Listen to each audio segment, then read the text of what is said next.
نعمتہ و نصلی علی رسول کریم۔ حضرت محبوب اللہ فرماتے ہیں کہ حضرت جرجیس علیہ السلام کا قصہ تو عجیب لیکن بہت طویل ہے۔ پھر فرمایا کہ آپ کے عہد میں ایک بادشاہ نہایت ظالم اور جابر اور بت پرست تھا۔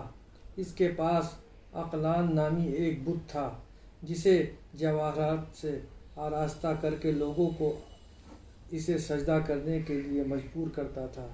جو اس کی پرستش نہ کرتا تھا اسے مار ڈالتا تھا۔ ایک روز وہ جنگل میں آیا اور لوگوں کو بلا کر اس بت کو آراستہ کر کے سجدہ کرنے کا حکم دے رہا تھا، اور اس کے پاس ہی آگ جلا رکھی تھی۔ جو اسے سجدہ نہیں کرتا تھا اسے آگ میں جلا دیتا تھا۔ جب جرجیس علیہ السلام نے یہ حالت دیکھی تو غضبناک ہوئے اور دل میں سوچا کہ میں اللہ تعالیٰ کی رضامندی کے لیے کوئی اچھا کام کروں، وہ یہ کہ اس کو بت پرستی سے منع کروں اور اسلام پیش کروں۔ جو کچھ مجھ پر گزرے گی میں اللہ تعالیٰ کی رضامندی کے خاطر بھگت لوں گا۔ حضرت محبوب فرماتے ہیں کہ آپ کے پاس جو کچھ مال تھا سب راہ خدا میں دے دیا۔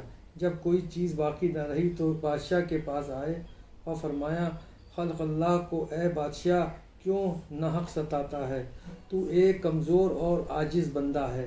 تیرے خالق تو قوی و قادر و قاہر ہے، جس نے تجھے پیدا کیا ہے اور سلطنت عطا فرمائی، پھر کیوں اس کا شکر نہ ادا کرتا ہے اور ناحق اس کے بندوں کو کیوں تکلیف دیتا ہے اور بت پرستی کرتا ہے؟ فطر کو کوئی بھی اپنا خدا نہیں مانتا۔ تو کریم اور رحیم اور قدیم ہے۔ وہ اللہ تعالیٰ قدیم اور رحیم اور کریم ہے۔ تیرے کفر اور نافرمانی کو اچھی طرح جانتا ہے اور پھر اپنے کرم فضل سے پردہ پوشی کرتا ہے۔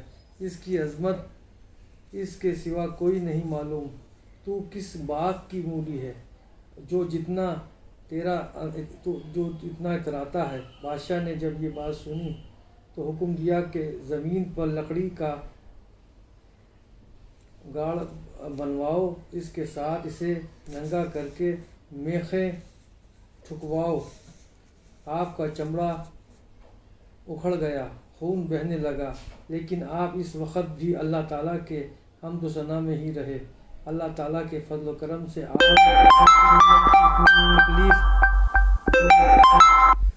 آپ کو کسی قسم کی تکلیف نہیں ہوئی۔ پھر لوہے کی میخیں گرم کر کے آپ کے سر پر رکھی گئیں تاکہ دماغ پگھل کر باہر آ جائے، لیکن اللہ کے فضل و کرم سے آپ صحیح سلامت رہے۔ جب لوگوں نے یہ حالت دیکھی تو بہت سے پوشیدہ طور پر اور بہت سے کھلم کھلا اللہ تعالیٰ کی وحدانیت کے قائل ہو گئے۔ بادشاہ کی خصوصیوں نے عرض کیا کہ بادشاہ سلامت، اب کام ہاتھ سے گیا اور ایسا فتنہ قائم ہو گیا جسے ہم دور نہیں کر سکتے۔ اگر آپ حکم دیں تو اسے جیل خانے میں قید کر دیا جائے تاکہ اسے کوئی نہ دیکھے اور یہ وہی مر جائے۔ چنانچہ آپ کو جیل خانے میں ڈالا گیا اور آپ کی پشت پر بھاری پتھر رکھ دیا گیا۔ وہ دن رات پتھر کے نیچے شکر الہی بجا لاتے تھے۔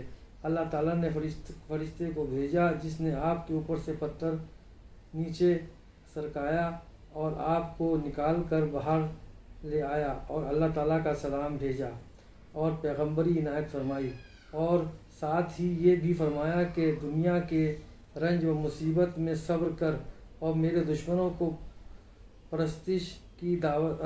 اللہ کی پرستش کی دعوت دے اور کسی قسم کا خوف نہ کریو۔ 4 مرتبہ جان سے تجھ کو مارا جائے گا اور میں 4 مرتبہ تجھے زندہ کر دوں گا۔ پھر اس شہادت کے بعد تجھے بہشت میں لایا جائے گا۔ آپ نے یہ سن کر اللہ تعالیٰ کا شکر بجا لائے۔ جب بادشاہ نے دربار عام کیا تو آپ بھی وہاں تشریف لے گئے۔ بادشاہ نے کہا، میں نے تو تجھے مار ڈالا تھا، وہاں سے کس طریقے سے رہائی دی؟ فرمایا کہ جس کے حکم نے زمین اور آسمان بنائے ہیں اسی نے مجھے رہائی دی۔ بادشاہ نے حکم دیا کہ آرا لا کر آپ کو پرندے پردے کر دیا جائے۔ بادشاہ کے 7 شیر بھوکے ایک ہی کوٹری میں بند تھے۔ جب آپ کو کوٹری میں ڈالا گیا تو شیروں نے آپ کے بجائے پھاڑ ڈالنے کے آپ کو سجدہ کیا، اور جب رات ہوئی تو اللہ تعالیٰ نے فرشتوں کو بھیجا جس نے آپ کو وہاں سے نکالا اور کھانا کھلایا اور کہا کہ دنیاوی رنج و مصیبت میں صبر کرو۔ جب دن ہوا تو بادشاہ نے لوگوں کو جمع کیا اور کہا کہ خوشی کرو۔ جرجیس علیہ السلام بادشاہ کے پاس جب آئے، بادشاہ نے پوچھا کہ کیا تو جرجیس ہے؟ فرمایا ہاں۔ کہا میں نے تو تجھ کو مار ڈالا تھا۔ فرمایا مارنے کی طرف کیا دیکھتا ہے؟